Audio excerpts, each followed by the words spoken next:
No capítulo 6, os inimigos conspiram para surpreender e intimidar Neemias. Aqui é uma tentativa de desespero dos inimigos de Neemias. Eles vão tentar, de qualquer forma, embargar a obra, uma nova estratégia para eliminar Neemias e o seu plano de terminar a muralha. Capítulo 6, verso 1 diz assim: Sucedeu mais que, ouvindo Sambalate, Tobias e Gesem, o arábio, e o resto dos nossos inimigos, que eu tinha edificado o muro, e que nele já não havia brecha alguma, ainda que até este tempo não tinha posto as portas dos portais, quer dizer, já estava na conclusão da obra. Sambalate e Gesem enviaram a dizer: Vem e congreguemo-nos juntamente nas aldeias no vale de Ono. Porém, intentavam fazer-me mal. Isso aqui é uma estratégia. Neemias está imbuído na missão, está concluindo a obra, e eles mandaram um recado: olha, vem se encontrar com a gente aqui, vamos fazer uma reunião, vamos nos juntar, vamos botar todas as nossas ideias juntas. E na verdade chama para ir ao Vale de Ono. O Vale de Ono ficava num território ali na lateral, se você pegar junto ao território da Filístia, que ele justamente juntava uma junção entre Judá, entre Asdod e entre Samaria, uma espécie de triângulo.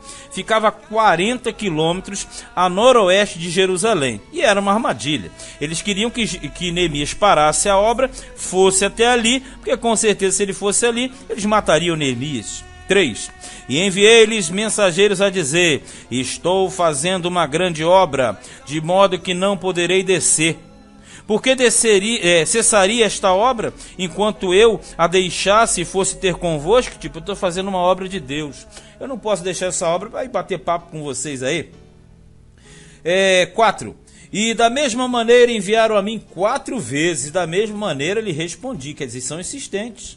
5. Então Sambalate da mesma maneira pela 5ª vez me enviou o seu moço com uma carta aberta na sua mão, e na qual estava escrito: entre a gente se ouviu, e Gesem diz que tu e os judeus intentais revoltar-vos, pelo que edificais o muro, e que tu te farás rei deles, segundo estas palavras. A questão toda é que o desespero ia batendo, e eles iam tentando de todas as formas intimidar a Neemias. E na verdade, essa situação aqui da carta, dizendo que ele ia se proclamar rei, era na verdade uma acusação que eles fariam em cima da esperança que era de todo Israel, porque todos aqueles israelitas sabiam que havia e existia uma promessa em cima de um Messias que surgiria para dominar sobre o povo de Deus. Então eles estão usando a própria escritura e profecia judaica e israelita para intimidar Neemias. Tipo, você está dizendo que vai ser o rei. Se você vai ser o rei, você vai ser quem? O Messias, porque rei, ele é ungido, e ungido é o Messias. Ali era uma forma de fazer uma intriga particular, levando como se ele estivesse fazendo traição ao Império Persa, que automaticamente seria o quê? Um delito extremamente grave, gravíssimo. Mas Neemias segurou ali a ponta, segurou a onda e ficou. 7. E que puseste profetas para pregarem de ti em Jerusalém, aqui, dizendo: este é rei em Judá, aqui, o Messias. Ora, o rei o ouvirá, segundo estas palavras. Vem, pois, agora e consultemos juntamente. Era uma forma de fazer com que Neemias parasse, ficasse com medo e fosse lá na reunião deles. Eles estavam ali fazendo uma reunião, um almoço, um café da manhã, alguma coisa nesse estilo, você entende? Porém, eu enviei a dizer-lhe: de tudo o que dizes, coisa nenhuma sucedeu, mas tu do teu coração o inventas. Tipo o seguinte: você pensa que eu sou bobo? Não sou bobo, porque na verdade, mais ou menos um século antes, um século aproximadamente, os profetas Ageu e Zacarias, eles tinham profetizado para Zorobabel, que era o construtor do templo. Então ele não é bobo nem nada, ele está falando em cima de algo que já tinha acontecido no passado. Então ele está dizendo: tem uns profetas aí incentivando você, porque os profetas incentivam e tu vai ser o Messias. Ele sabe, isso é besteira, porque todos eles não procuravam atemorizar, todos eles nos procuravam atemorizar, dizendo: as suas mãos largarão a obra e não se efetuará. Agora, pois, ó Deus, esforça as minhas mãos. Veja que sempre a oração dele é pedindo para Deus colocar virtude sobre as suas atitudes. 10. E entrando eu em casa de Semaías, filho de Delaías, o filho de Meetabel, que estava encerrado e detido, detido no templo.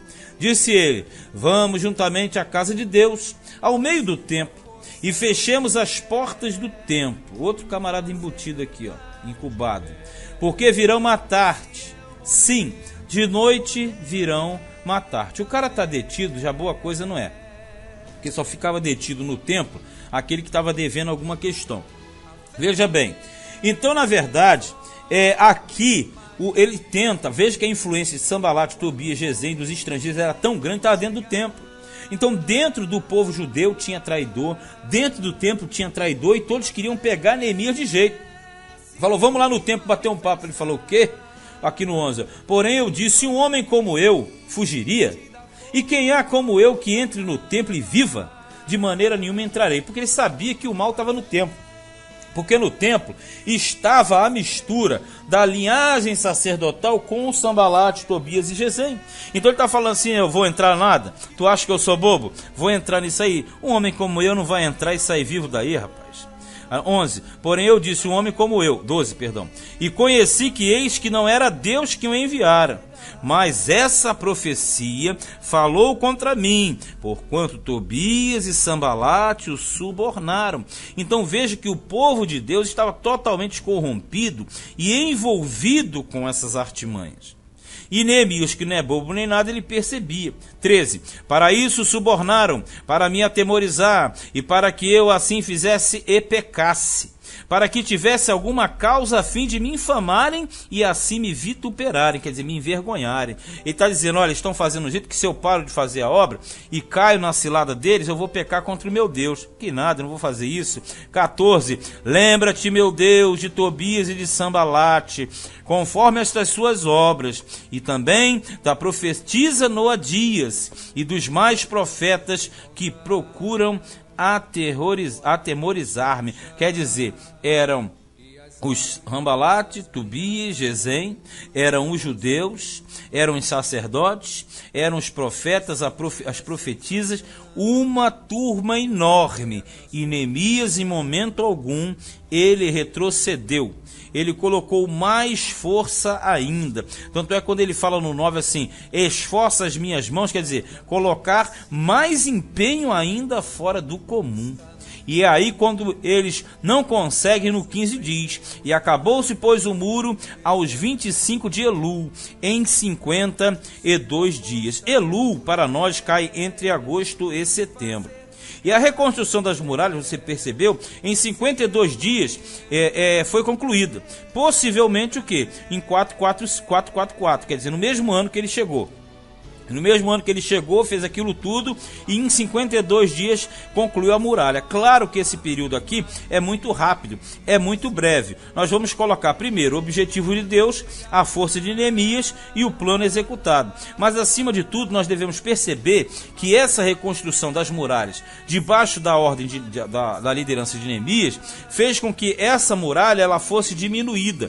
Então o tamanho da cidade de Jerusalém, apresentada aqui, parece que ela diminuiu em relação às dimensões de Jerusalém da época lá de trás, de Salomão, de Davi, etc. O que é algo completamente compreensível, visto que, como os limites diminuíam, porque os limites diminuíam em virtude justamente da perda de território e de domínio dos judeus naquela região. Mas em 52 dias a muralha foi concluída. 16. E sucedeu que, ouvindo-o todos os nossos inimigos, aí sim, temeram todos os gentios que havia em roda de nós, e abateram-se muito em seus próprios olhos, porque reconheceram que o nosso Deus fizera esta obra pela velocidade. Também naqueles dias, alguns nobres de Judá escreveram muitas cartas que iam para Tobias, e as cartas de Tobias vinham para eles. Moral da história: havia uma compactuação entre os judeus nobres e entre Tobias, Sanbalate, Gesem e a outra turma. Não é à toa que eles estavam explorando quem? Os de menos recursos. Sempre tem um cambalacho no meio, né? Então mandava carta para o outro. 18. Porque muitos em Judá se lhe ajuramentaram, porque era genro de Secanias, olha só, filho de Ará, e seu filho Jonã tomara a filha de Mesulão, filho de Berequias. Também as suas bondades contavam perante mim. Quer dizer, tudo que eles faziam. E as minhas palavras lhe levavam a ele. Ela leva e traz o X9, né? Ou melhor, muitos X9s. Portanto, Tobias escrevia cartas para me atemorizar. Então, esse Tobias, ele aparece como aquele que praticava um jogo duplo.